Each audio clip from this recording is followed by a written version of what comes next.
Hello and welcome everybody to Quick Album Reviews. I'm your reviewer slash host, CJ Metal, and today I want to talk about Melancholy Squared or 2, I don't know, released by ColdWorld in 2008.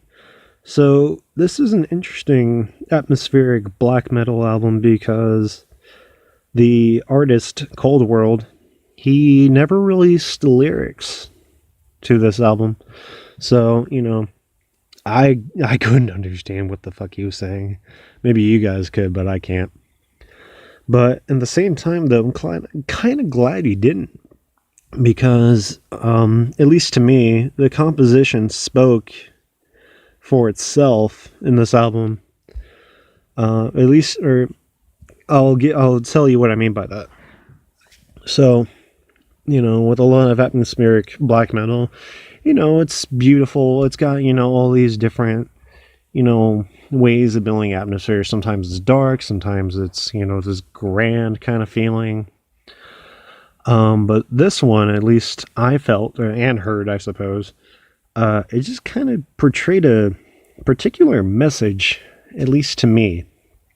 I definitely felt like this album was trying to say pain and grief and, all these negative things are beautiful in a sense.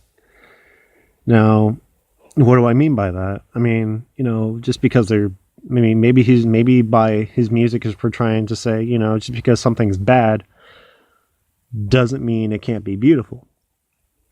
Now,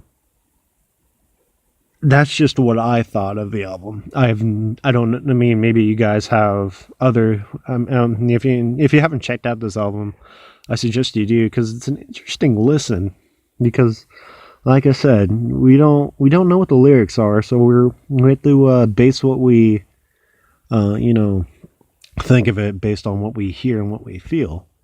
And in which case, I praise ColdWorld for doing because, it leaves the interpretation up to the listener instead of the artist trying to get his message across. It's open for interpretation. It's kind of like art, There's just a certain beauty to it that I can't, ignore, but at the same time, it also has a very, emotional and pain to it as well. So that's what led me to think, though, that these negative things can be viewed as almost beautiful in a sense. With that in mind, I give this album a 9 out of 10. I would love, though, to hear what you guys think of this album if you've heard of it. I might be completely wrong. You might disagree with me. You might agree with me. But I'm interested, though, to hear what you guys have to say about this album. If you haven't checked it out, I highly suggest you do. It is quite good. All right, everyone. I think that's going to wrap it up for this review. Don't forget to like and subscribe, and make sure you tell your friends because, low on subscribers still. All right, everyone. I'll hopefully have another review out soon. Talk to you later. Bye.